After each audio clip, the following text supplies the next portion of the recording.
Coach DeMarco here with another Get Better Basketball Live.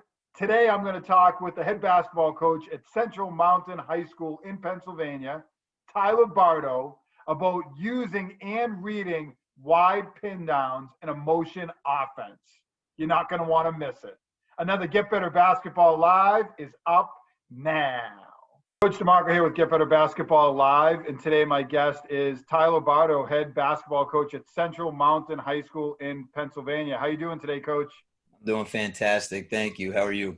I'm doing awesome. I'm excited to talk about wide pin downs today within a motion offense. I know that's going to be the topic of conversation, but curious to know a little bit of your background as a basketball coach and how you ended up at Central Mountain High School. I'm coaching at my alma mater. I went to high school here. Our high school is only about 22 years old. We were consolidated from three other high schools in the area. Went away to school, coached at a school about an hour and a half from here during my undergrad at Bloomsburg University, and came back here, and I've just kind of moved up from seventh grade on up. And then I also am a national director for Next Level U. Where we travel. We do a lot of high school combines around the country, as well as national prep game showcases, which we just hosted one out in Pittsburgh yesterday. So do a lot of different things, and it enables me to see a lot of different people, talk with a lot of different coaches, and most importantly for me, get to be around and have an impact on a lot of different players. Coach, can you tell me a little bit more about Next Level U and what that entails and what your role is within the NLU? So we are a national service for kids. We don't really like to call ourselves a company or this or that. We're a service for them. So we try to do everything in the interest of getting them, number one, any type of exposure to colleges. As you know, with the recruitment side of things right now, a lot of it is being able to market yourself a little bit. And sometimes it's really difficult for players and their families to know where to start with that. So we do some segments such as a combine. We'll test your 3/4 court speed using JAKU, which is a laser tester type of deal. And then we'll use home court, which is kind of blowing up on Twitter right now. And you see it everywhere. We were actually one of the first interscholastic users of that shot science and things like that before it really became big. So we use that, and what we'll do with those combines is we'll get all their numbers on those. We'll test your vertical and everything. And then it kind of gives you a little snapshot of what you can put out to college coaches, as well as we host prep showcases where we try to bring in the best players from across the states that we're in and get them playing a few games against really quality competition, and we take those films and cut them up a little bit, and then we get them out to those participants for them to either jumpstart their recruiting or to add to what they've already started. Sounds like you guys do a really nice job helping players get exposure and kind of get their, get to the next level in terms of playing in college. So For sure. Pretty cool. I didn't know a whole lot about that, and it sounds like a great opportunity for players. So I know today we're going to talk about using wide pin downs, and it sounds like you use a 4-out, 1-in, or maybe sometimes a 5-out offense. Can you tell us a little bit about your offensive system before we get into the screening aspect of it? So I'm going into my fourth year as the head coach here at Central Mountain, and we've kind of gone back and forth with a 4-out, 1-in system where it was pass and screen away, which presents a lot of the wide pin downs we're going to talk about today. And then in 2 years ago, we went more to a pass, 4-out, 1-in, but a pass and cut, where we didn't quite utilize the screens as much. And then last year we kind of evolved to another piece of our 5-out, but we really tried to incorporate and mimic the same type of actions that we would in our 5-out or in our 4-out, 1-in. That's to simplify things for the players, to give a different look to defenses, but at the same time, conceptually keep it familiar and similar for our guys. What is it about using pin downs that you really like or has worked really well for your team? It's honestly, it's just the variations that you could get from it. I truly believe in my players that really understand this and have the patience to learn it. And you're going to see in film here one guy in particular that just made a career off of this. It gives so many variations, and I truly believe it's unguardable. No matter what the defense does to defend it, there's always a solution. And I'm kind of a basketball purist. I like to teach concept. I don't like to teach. I'm not a continuity guy. I understand the necessity for it. There's a time and place, but I really like to teach the guys how to play as opposed to a play. And so with this, it really allows them to do that. It forces them to work together and for one another as well. How did you kind of fall in love, so to speak, with using a 4-out, 1-in offense and using these wide pin downs? Is it something that you've always, been familiar with as a player and now as a coach, or has someone inspired you to kind of use this type of system or, the ideas that you're using with your team? Truly, it's a combination of both. I grew up in my high school career playing a 4-out, 1-in system. We had your traditional big, about 6'4", 250, and that's kind of evolved away from kids like that in the post. Those seem to be few and far between. But my love for the wide pin down and to incorporate it in so many different ways is kind of a combination of one. I worked very closely with Kathy Federaca, who was our former Bucknell women's coach. And I went to a clinic that she was putting on and saw the way that she was teaching it.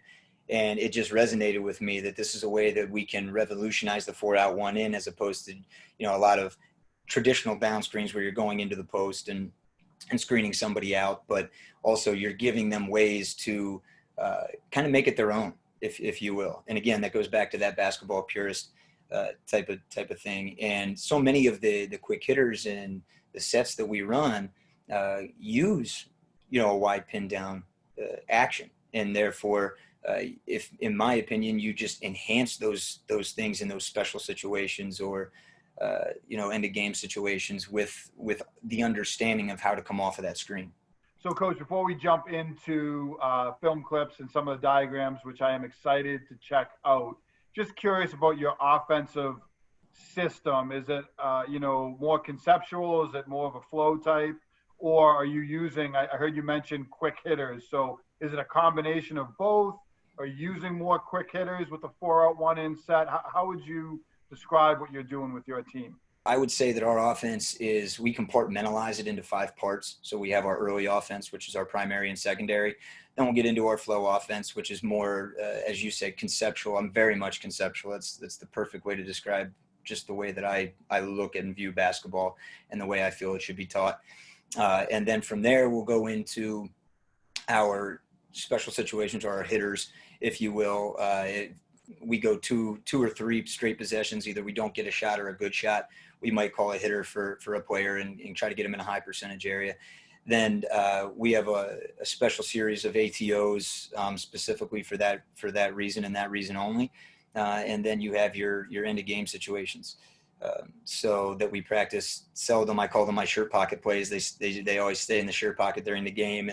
And when the guys see those come out, they know to be extra in tune with what's going on in that huddle. But so I would say we're compartmentalized in 5 areas, but we really try hard to stay as conceptual. And our hitters and ATOs and all those things, they deal with the same type of concepts, whether it's a pin down, a ball screen, a DHO, some things that you're going to see in these clips and in the presentation. Before we jump into the presentation, what is it that you believe makes it so difficult for defenses to play against your team, and what you guys do offensively? What are the challenges do you think you present to opposing defenses? The way that we teach this is it allows us to constantly be getting really good opportunities at the basket. And I'm always one that says there's a lot of prerequisite skills to go along with anything.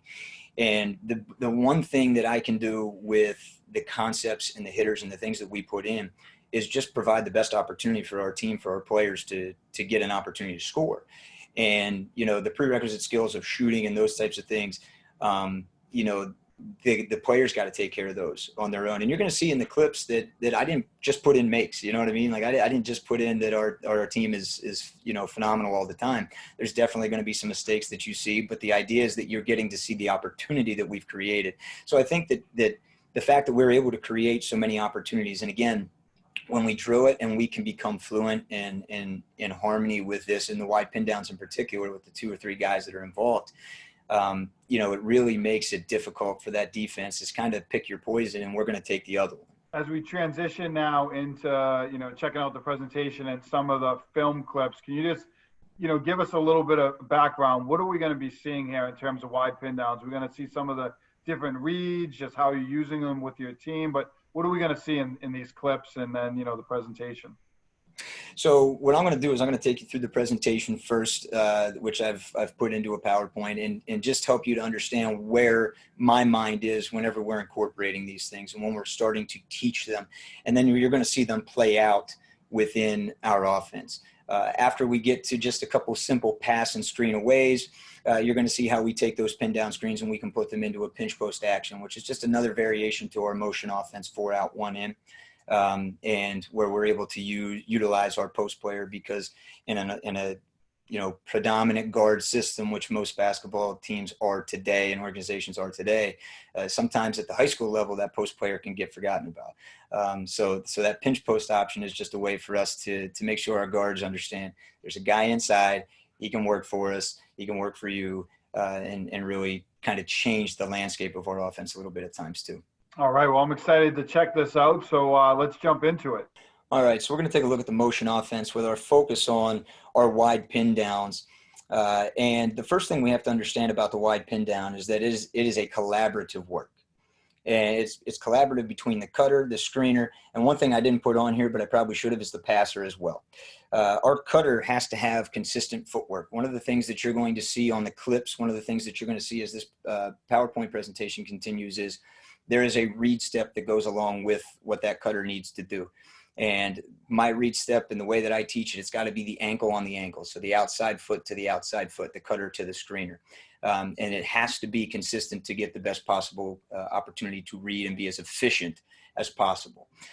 Chin on your shoulder to make that read. You're going to see in the film, sometimes that's done, sometimes it's not. When it starts to become something that these players do innately, and they've drilled it, they've repped it live as much as some of these guys have that you're going to see, it just becomes one of those things where they get a feel for what their defender's doing. And of course, your film work, your scouting reports are going to help to lend themselves in that area of those players starting to anticipate a little bit. And again, it's all based on how efficient can we be within our offense.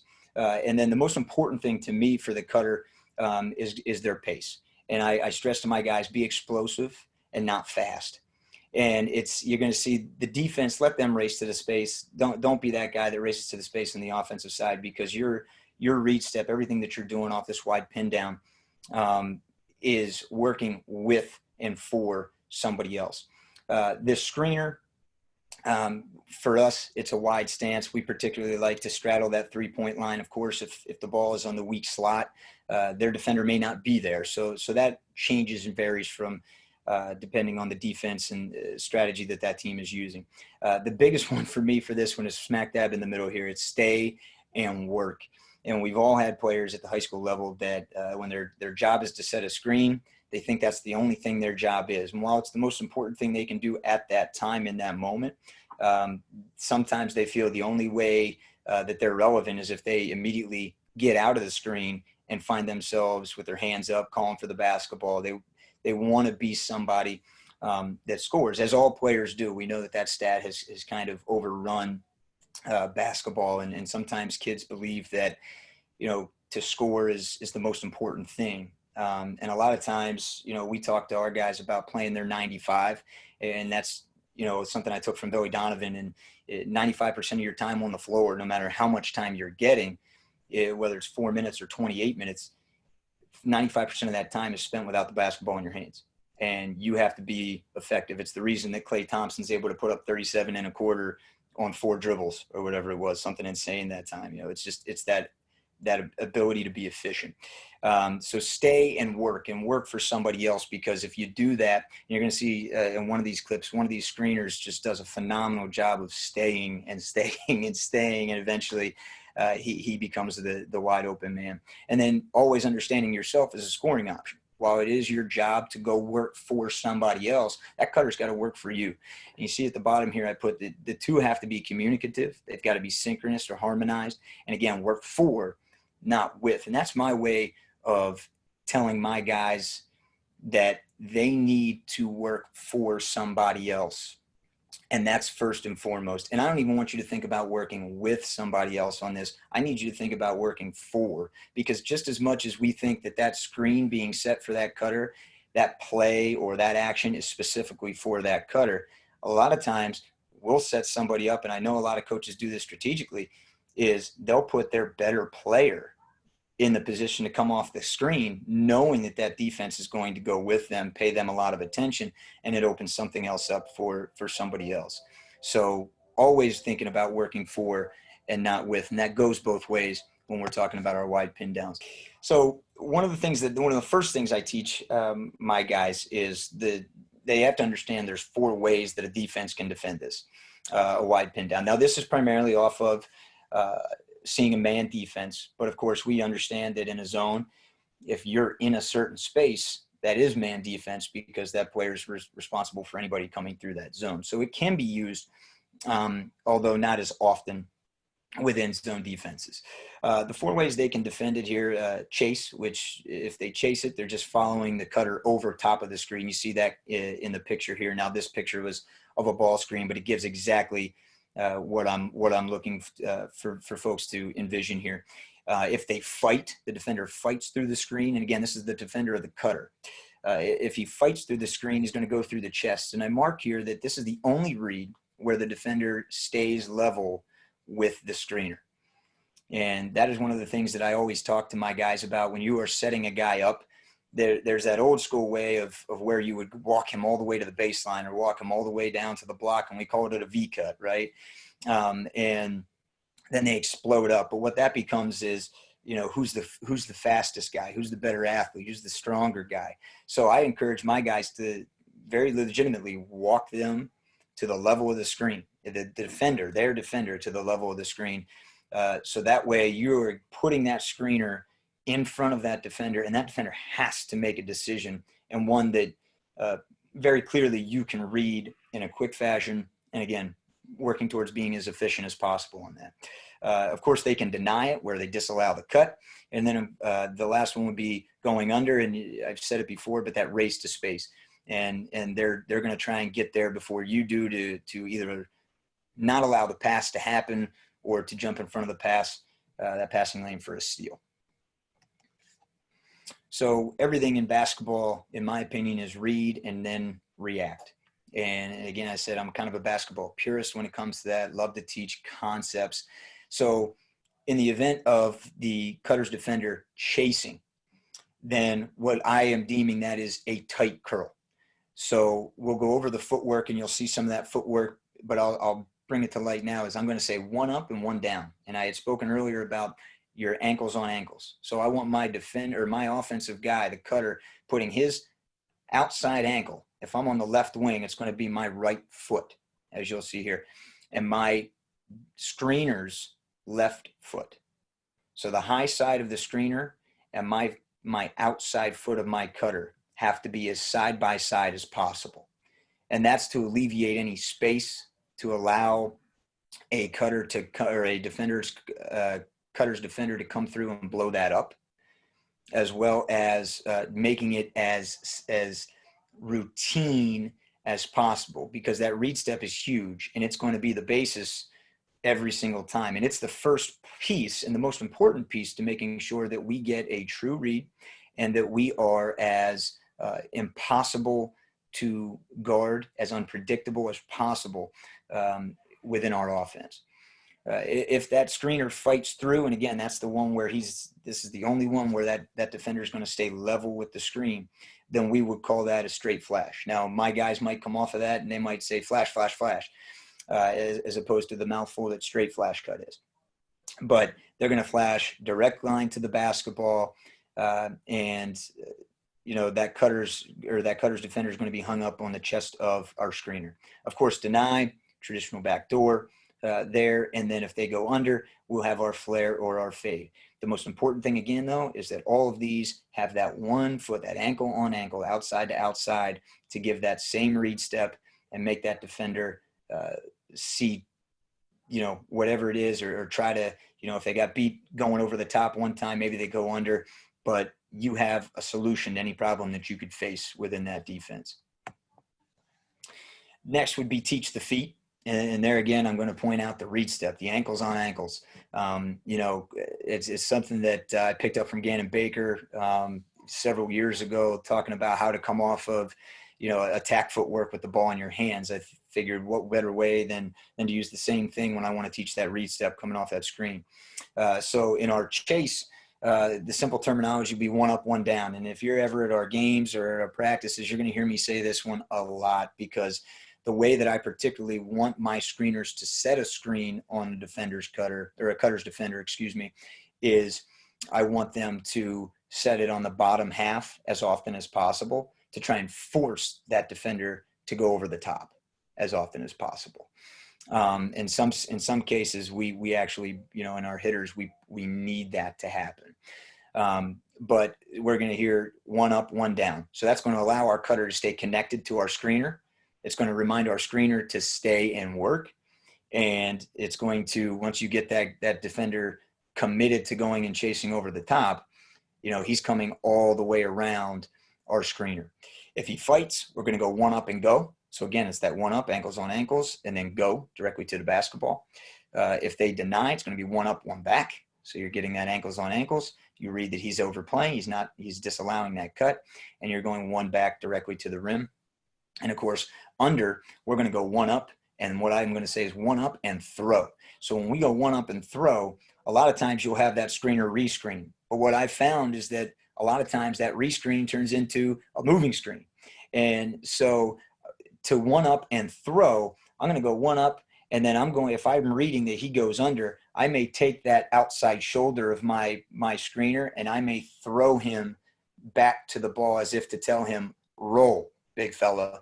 And I'm going to then flare or fade, whatever your terminology is within your offense off of that. Just to cover our screener's role very quickly.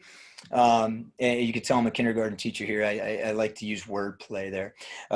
So the read and react based on the cutter. So if it's a tight curl, our screener is going to pop to the ball. If it's a straight flash, where our cutter's going to the ball, of course, our screener is going to roll to the rim. Backdoor, cutter goes rim, screener goes to the ball, flare or that fade, whatever your terminology. We consider that coming to the ball, even though his momentum may be taking him away. So we're going to have our screener going to the rim. The basis of that, as you see at the bottom, is always 1 to the rim, 1 to the ball. So you talk about another something that I'm going to yell out during games, practices, anytime we have that, just as a reminder, 1 to the rim, 1 to the ball, and my guys know exactly what that means. It's short, it's sweet, it's to the point. Guys don't have to stop and look over, and they know what that means. It's a great reminder for them. Okay. So now what I'm going to go before we get into our pinch post is I'm going to take us to our motion offense, focus on these pin downs, and then we will get to the pinch post in just a little bit. But what you're going to see in these clips is I've highlighted in nearly all of them what I want you to pay close attention to. Sometimes it's the screener, sometimes it's the cutter's feet, sometimes it is just the way that we change our pace coming off of that. And we tried to highlight all those points within this. So here in this clip, we're going to highlight real quick. You see we're screening the back half of that defender once again, something that we talked about wanting to do. Now that's a program preference. We want to try and force that guy over the top. This was actually very instrumental in this game because you're going to see a change that they made to going under after we are wide open several times off of a cut similar to this. Now this cut is not perfect. He does get a little wide. He does allow him rather than ankles on ankles. He does allow his defender right here, as you're going to see, to kind of get over the top of that. But you can see his footwork and his hard lean. So having that concept of one up, one down, which is our tight curl read, it allows him to kind of make up for that blunder. And we get the ball caught deep in here. And he has a great kick out, reading a weak side help here for a shot. As I told you, they're not all makes. It's not all going to be pretty. I don't want you to see all the positive, right? I just want you to see the opportunity. Going back to your question, Coach, why we feel that this is so, important and so problematic for our opponents, because of the opportunities we can create out of that. Coach, why is it that you talked about, how you set your screens, Mm-hmm. and that you really want that player to kind of chase so you can, obviously the read in that instance is to curl off of it. So why is it that you want to do that as a coach? How are you trying to put pressure on the defenses for coaches that are watching this and might think, hey, why do they want this option versus that option? What is it for you guys that you're trying to create by forcing the defense to chase? That's exactly what you see here. Anytime that we can create the advantage of one defender playing two offensive players, we feel that we are winning that possession. We are winning that opportunity to put the ball in the bucket. And you see this here. He sets it on the back half. You see the deep catch that we're able to get, and then the reaction. There are four defenders, three help defenders right now that are reacting to just simply the catch. And you'll see this gentleman up here who's guarding the screener is coming off of this to help. You'll see our low block man here, our big, his man has to come in here to help, as well as our weak side guy who ultimately comes in too far and gives us the opportunity for the shot here. Now, the only problem with this shot is I'd say, hey, fellas, step out and take a three. But, it still presents that great opportunity to get that shot. So when we screen the back half and force the chase, we attract the most defensive help. And that's going to allow for those guys to make the decision, and we just make the reaction to what we read. Coach, just two other questions off of this.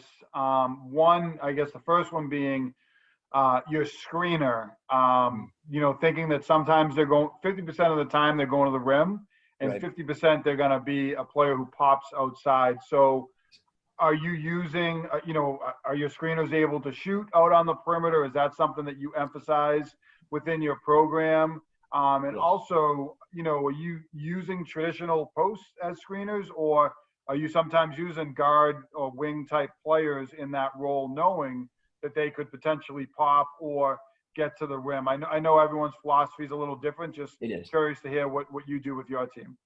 So in this, just the pass and screen away type of motion with these wide pin downs, typically it's guard to guard. And, we try to make sure that our guards have that ability. Now, you're going to see later on that what we're also looking for is we want you to play to your strength. I don't want a 26% three-point shooter thinking that their primary part of their game is threes. Now in high school, 26% is not the worst possible percentage, but it's still not one that says you're going to make it and you're the guy who wants shooting it. But it's going to create a closeout as well. Perfect example. The young man that shoots this shot right here, I want him to take advantage of this closeout. If you see this guy's coming hard, he's already up. His hands are up. He's leaving his feet. I want him to play to his strength right here. It's early in the game. Just to give you a little context, the team we're playing, we were their only loss until they fell in the Elite Eight. We were the only loss in the season until they fell in the Elite Eight of their 4A state playoffs. And this was a 90-72 basketball game in 32 minutes. So we played quick. We got a lot of shots. Both teams played a very unique style where we predicated things on possessions. He took a shot, and this is a physical mistake that we live with. But it's something that if we can create this, the next time he's going to attack that closeout. So it's not just specifically for shooters. To your next point, we do have our traditional bigs setting some of these screens. And you'll see in the pinch post, it's not really them screening, but when I get a good passer, for example, last year I had our starting quarterback, who was a record breaker for our football program. He's trained to make reads. And so give him the ball in those situations, cut off and around him, let him do what he does best and what he's been training to do, since he was super young. That being said, you're also going to see where he was not your traditional post, and where we take a 5-out action to get him coming off of some of those screens as well. So we really try to be, not predictable with it. We try to provide as many opportunities to put the right guys in the right positions coming off of these. Coach, just one last question to kind of bring it all together. We talked about footwork, for example, one up, one down. And could you just give us an example of what that would be? So obviously this is a player who's coming off a tight curl and getting to the basket. Could you just kind of take us through what their footwork would look like in this situation for coaches that are watching? So in this situation, what I would want is I would want this foot to be in line and right next to my screener's foot right here. That's what I meant when I said this cut wasn't perfect. He allows this guy to get just a little too much space. Now we have an experienced team on the floor right here. We have 4 seniors with our lone junior on the floor. So we had the patience. We didn't throw this ball right away. If number 4 here throws that ball now, that pass is not completed. It's probably going to get a hand on it and go the other way.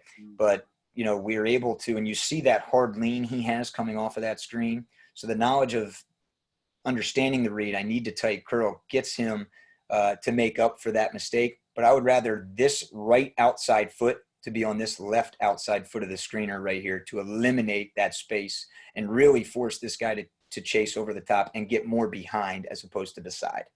Mm-hmm. And you're playing against a pretty good team, so probably some credit to them and what they're doing against the screens. Absolutely. And it's probably a battle. I would imagine if I watch this whole game, and 90 points is pretty amazing. Pretty amazing. Yeah. So I would imagine it was a constant battle, though, back and forth, every screen being set, and you guys were kind of having at it. So yeah, definitely a credit to them. They were a very physical team, and they have been so for many years in their program. Here you'll see this action coming across, almost like a little chin screen, but it serves the same purpose. What I love about this and why I highlighted is take a look at his change of pace coming off of this. I'm going to go back here. Right here, you're going to see him here. He has this little skip step in there. And, I'm not going to sit here and say that I remember everything from that game. This was 3 years ago. But he does a great job, that little skip step. Here, you are going to see the ankles on ankles of your screener right here. So you get that right outside on that left outside of the screener. We screen the back half. You see that force to chase over the top once again. Now, this post player here, he at this point is making, and he's working as this defender is doing a great job over the top. You're going to see he gets a little position here, but we don't have traditional back to the basket post players. He is not one of them. So what we have been asking him to do at this point is, if you don't get that ball right away, get short corners so that we can allow for this cut to happen. So you're going to see this come right down in here. And if he takes his man to the short corner, as he should, this is a wide open layup right here. But it's still, again, it's our mistake, right? It's not going to be perfect. We missed that opportunity there. But really great feat and a great example of changing the pace right into another set where this is my guy. This is the guy you're going to start to see a lot of. And the reason why I point him out, Trevor Hannah here, he was a kid that was not the best athlete that we had. He was not going to win in a race to space, but he was so cerebral in the way that he played the game. And he understood that for him to maximize his efficiency and his minutes on the floor, he had to get this down. This is a 12-point-a-game kid for us on a team that had 4 people averaging 11 or more, 10 or more points in the season. And you see how he kind of flares out there. And again, another mistake. And these are 7th game, four brand new starters on this team. So we're still working through some kinks. If my man here is ready to pass that ball, he's got an opportunity to shoot and or attack the closeout right there. Another one here. We feel a little bit. He's got a sense of where he is. You see the space here. And a lot of times, like, we want our screener to be out here straddling the 3-point line, but a good team in good help rotations won't always be there. And so we have to go find the heads to hunt. And he does a great job of doing that here, our screener. Matthew does a great job. He's going to curl right in here to the nail and hit that mid-range jumper that I had talked about that he's able to hit there for us. So that was more of just a nice feel of how they were defending that. Coach, how do you, just thinking about, the reads off of the screens, what do you do typically in practice to, teach the decision-making, obviously, for players who are using these screens? Are there any drills or SSGs or anything that you're doing in practice to help with this aspect of the game? So we'll go through a vitamin session, something that we do all the time, that we see these down screens, wide pin down screens, and everything that we do, our hitters, our ATOs, all of that. It's worked into everything. It's a concept that we preach. So we'll go through our vitamins where we'll work on our passing, get our shots up, but we have maybe a chair out there right now instead of bones, and get ankles on ankles. Let's get that read step, that one up, that one down, or that one up and go, or that one up and throw, whatever it might be. And let's drill it that way first. We'll get a lot of reps, a lot of shots. We'll combine a lot of different skill sets with that. Then we'll build up to maybe we're going to go 2-on-1, 2 offensive players with a passer to start getting understanding of how to read that, or rather a 3-on-1. The screener doesn't have a defender, and he's going to go down, set that wide pin down. We might give that defender 2 ways that he can do it, maybe the multitude of 4 ways that he can defend it. Or maybe we're going to break it down and say, we're really struggling off of this. Let's rep it out hard.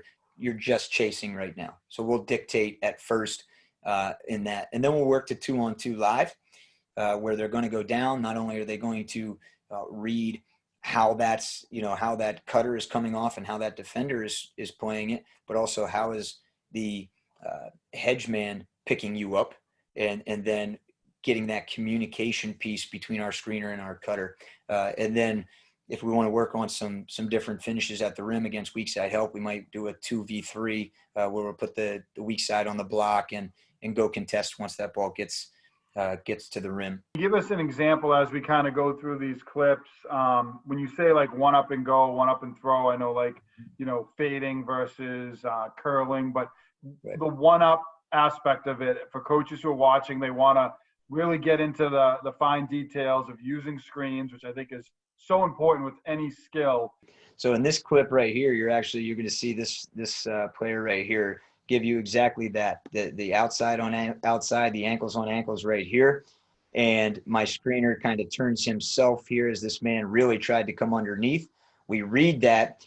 Now we're not quite close enough. And because our screener had to turn his angle, he's not going to, this would be your one up and throw. He's not going to throw him. In this regard, my screener just simply needs to cut to the rim once our big vacates the area here. But my guy here comes off of this on what we call our flare. Again, terminology might tell you to, your fade, but here you can see where he would throw right there. And you see my screener continue to set that screen. So stay and work. And we get a great opportunity here. And this guy, again, we got one guy here. This is actually the screener's defender. If we run this back real quick, you're going to see this. The screener's defender is right here, trying to see, okay, is this guy going to come back door? What's he going to do? His responsibility is to get out here at this point. They're kind of in that switch, but they don't. That stay and work kind of freezes this guy a little bit. Do I get back? Do I not? Mm-hmm. And our guy is able to hit a great 3-point shot to really get us going here in the first quarter. Here we are again. You see this guy again. Now, the ball's here. Again, good defensive team. I know it's a little blurry right there. Good defensive team, but we stop it right up here, and you're going to see this is the cutter's defender. So we're not going to bother with trying to go down and screen him. You'll see my 0 tried to set that screen. He flew way under, probably because you'd seen the clips prior to this where we had beaten them to the paint numerous times. They adjusted to go under, and my man was just feeling it tonight and hits another one right there.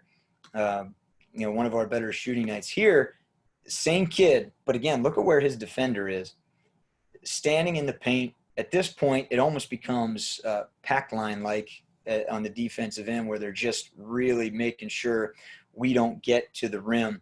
Part of that is in part because this gentleman right here, who's now entering his sophomore year of college basketball, shot the ball this season in particular at 59% from the field. So they're really making sure he doesn't get it. But again, that's our guys understanding how to play off of each other. So you see our screeners here, the cutter's defender is behind the hedge man. They are giving him this. Now he has hit several. Now you're going to see on this catch though, Coach, where it's not a clean catch. The feet are not as clean. He catches a little deeper than he's comfortable with, but a seasoned player, this is what I wish number 0 had done on that very first clip. He's going to wait. He's going to assess that situation. He's closing out hard here because he had shot the ball so well in that first half. We put it on the floor and we attack that closeout. And that's something that we talk an awful lot about, particularly with our guys who are not primary three-point shooters first, but also just in general as a way to get our dribble drive going, right? Dribble drive and kick. So to set one of those, with a team that you've scouted that goes under screens, it's a great way to loosen that D and get your dribble drive and kick started. And here you'll see, again, he's just pulling up and had a career game in this one. Coach, I'm noticing some really nice footwork as your players are flaring or fading, Yes. Off of those screens. I know that one player in particular. Is that something that you spend a lot of time on, thinking about shooting in practice where you guys are using screens? Again, coaches thinking, hey, I would love to do more of this with my team. And I think you're giving so many great pointers for coaches. So what does shooting look like for you guys in practice? Because I'm noticing those details, again, like their footwork catching off a fade is really good. And they're they look very comfortable. They're just catching and shots going up, and it looks really nice. So is that something that you work a lot on in practice? And what do your shooting drills look like? It is. And there's different times, depending on it. We obviously want to make sure that we get a lot of relocation shots as well, because dribble drive is a piece of this. If he's not pulling up right there, he's kicking it out. So we do a lot of, maybe opposite slot where my guy is with the ball here and corner, and where we're relocating based on his drive. But we do a lot of our shooting drills coming off of this. We put a chair out there. We have everybody going through our flare cuts, and they're going to put that 1 foot up, that throw, and then their inside foot is going to drop back, and they're going to settle in with some choppy steps.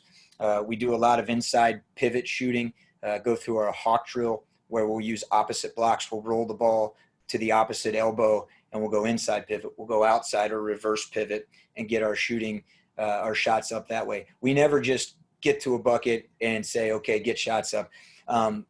Rapid fire shooting was something that I used to do a lot of when I was really as a young coach, because it was a way to get a ton of shots up. But what I noticed was my guys weren't game ready. And so anytime that we shoot now, it's got to be with either pivot footwork, or it's coming off of that screen and being ready to knock down a shot, whether it's catch and shoot or attack. We really utilize our pivots on those. And honestly, it could be as simple as putting a chair out there or a coach, and we try to get as many shot reps as possible. So if I have a guy going down and I want that synchronous, as I said earlier, and I want that harmony of that guy coming off the screen. So I'll have a ball at the elbow or at the top of the key, and I'll make the pass to the cutter, and I'll make the pass to the screener. And then they're understanding that they're getting multiple shots that way. So high volume reps, but very, very purposeful reps as well. So here you'll see again, and this is the one, man, I love this kid. He stays and stays and stays. And if you just keep your eyes on the screener, you're going to see 15 at this point. We're in the second half. They've made their adjustment. His man is shooting under this screen. They have made that very clear to us. So he's just feeling it and anticipating this now. My screener here, watch how long he sits and stays right here. Still there. The ball's on the floor, and he's still there waiting. His man is right here, has to pick up. Another example right there of our guy attacking the closeout. And you see this team, this defensive team, they're getting better and better and better with this. But my guy's still able to get there. But my screener stays, and this late release right here. Now, if this kid's not having a game, I can guarantee you he's kicking this ball back with a little hook pass or a pivot of some kind. And my screener comes wide open now, either to take that shot or to drop it inside. But, again, he's having a game. He's going to heat check it. He gets everything to go right there. You're mentioning about the screener, Yeah. staying and working. What's the benefit? I'm seeing it in some of these different clips. So, and what's the kind of the fine line of staying and working versus transitioning and either, rolling to the basket or popping out? What's the line, I guess, in terms of players? Can they stay too long? How do you coach that aspect of it for those screeners? So here, because of the game that this guy's having right here, shooting the basketball, this hedge man's going to stay and pick up and stay and pick up. So the longer that my screener stays right here, my hedge man doesn't feel the need to get out and get back to his man.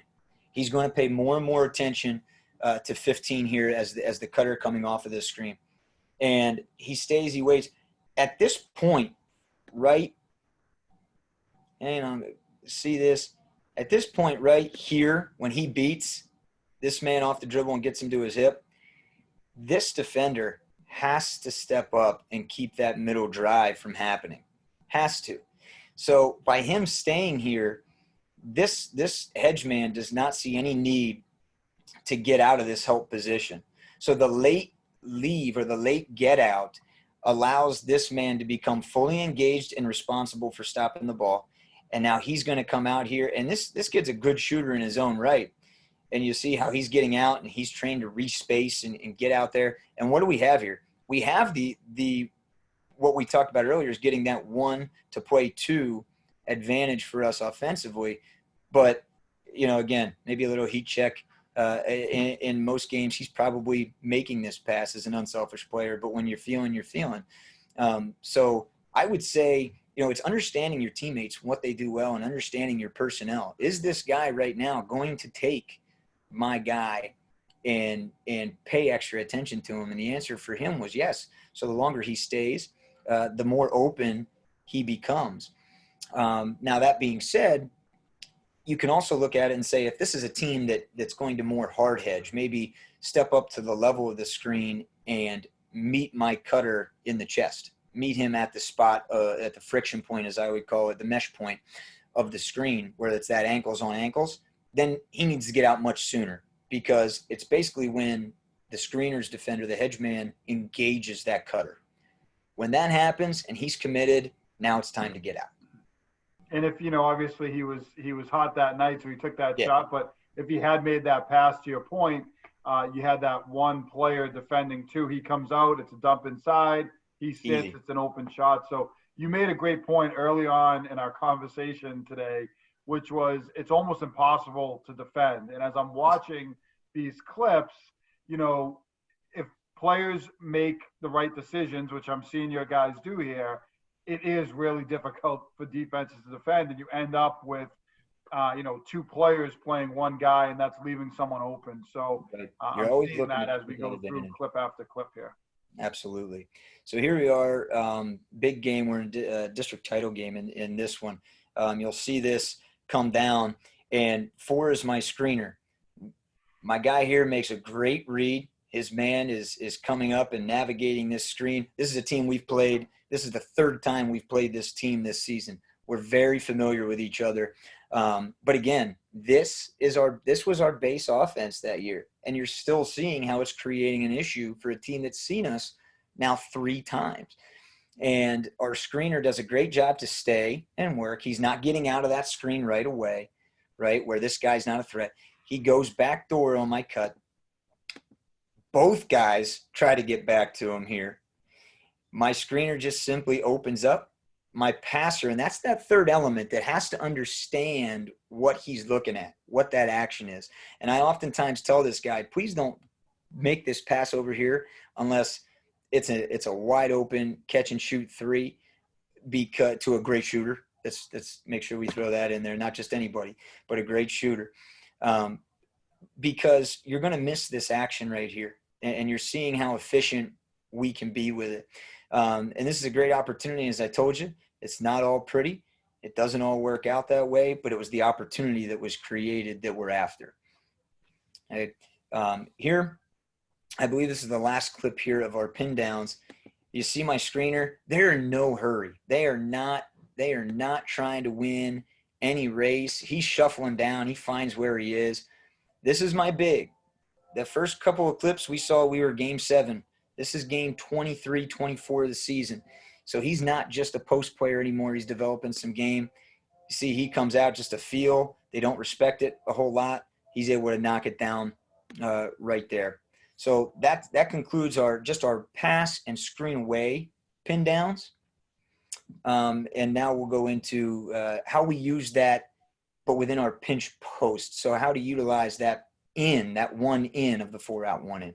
I watch those clips, Coach. I have to commend you and the job you're doing, because I'm watching the screens, and you guys screen in the upper half, and I'm just seeing player after player get in position to set that screen, which is really forcing the defense to make a decision to kind of go under, which would probably be easier for them to chase in those situations off the curl, and also the reads your players are making. So how much time are you guys spending in practice? Because, missed shots along the way, as you said, like there's things that happen, but your players are making quality reads, and they're going to miss shots, right? Just like at any level is going to happen, but they're making really good reads, and their footwork is really good. And so, how much time, just for coaches who are thinking about incorporating some of these elements in with their team, are you spending on, the footwork aspect and the screening, and what does it look like for you guys in practice?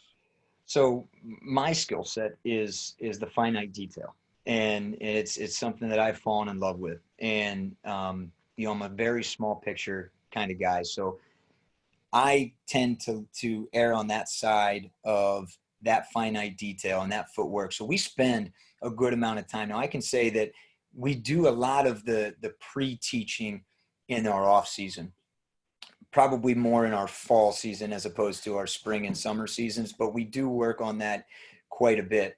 But then that way, once we get to our regular season, I went back and I talk about those vitamins, something I got from Cody Toppert, right, is you're able to use those things, and let's work our pin down vitamins. Let's work that cutter, and we're getting that 1 up, 1 down, and we're getting our shots. Okay, hey, vitamins, shots off the flare now. Okay, shots off the tight curl, shots off the flash, shots off the back door, whatever it might be. I have a guy that's making a pass. Both guys involved in the action are getting shots, but we try to do those vitamins every single day, and we have 6 buckets in our main gym.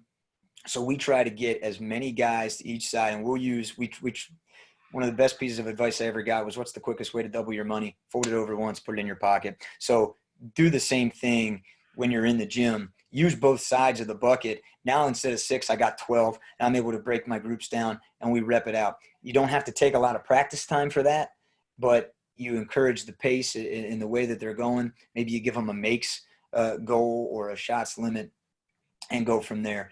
But I would say anywhere from in season, probably about 10 to 12 minutes. And then, of course, we have eyes on it throughout everything that we do when we rep live. In our off season, particularly in our fall, it's really the basis of our entire workout, and we scaffold our workouts all the way up to the live play. As coaches watch this, you've shared so much great information, and so much respect for the job that you do in terms of teaching those details. I'm seeing it every clip I watched, and not only the players on the ball, setting the screen, what you're doing away from the ball, just, the emphasis you have on those details obviously is what makes your team successful. And I think it's a great quality to have as a coach, to be able to emphasize that to players. So credit to you for being able to do that. Just thinking about coaches who are considering incorporating wide pin downs with their team, or thinking about, using some more screens away from the ball with their team. What advice do you have for coaches that are considering this with their offense and watching this video, because I'm excited about it. Obviously I'm not currently coaching a team, but if I were, I would probably want to jump into this. So what advice do you have for coaches? I think be patient with it. As you and I talked about earlier, Coach, I'm a kindergarten teacher, so patience is kind of built in. So I honestly, if it's something that you want to incorporate, spend time on it. Again, this is something conceptual for us. This is in everything that we do. It's even in a variation of our secondary, of our slice series. So it's the pin downs and things are in quick hitters and everything. So it can be utilized a lot along the way. So how much time you spend on it is really up to you, and how much a part of what you do offensively it is. But you have to get the details. As you can see, you can have guys that aren't top and elite athletes, but be able to do this and do it effectively because they turn to cerebral players. They're given keys to execute as the offensive player, trying to, for example, that read step, to try and give them, and it slows that game down for them. I would take this and rep it on get that footwork down, and then I would quickly build it and try to hit it as often as you can, and try to, it doesn't have to be for a long time, but if it's going to be for a 5-minute period, make that period as many live reps, as intense of a period as you can have it, because you want it to be game-like. And as you could see, for those guys there, they really bought into it. They understood the effects of it, how it was going to make us successful, create opportunities for them, whether they were the cutter or the screener.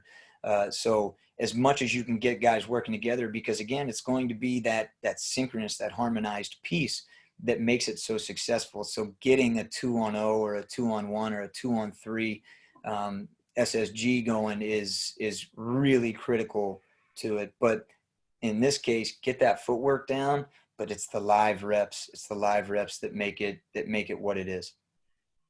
Well, thanks so much for joining me tonight to talk hoops, Coach. I feel like I've taken a lot of information and learned a lot from this conversation, which I really appreciate. And I'm just thinking that coaches may have questions or follow-up questions. Is there somewhere that they can reach you if they do have questions about using screens in their offense?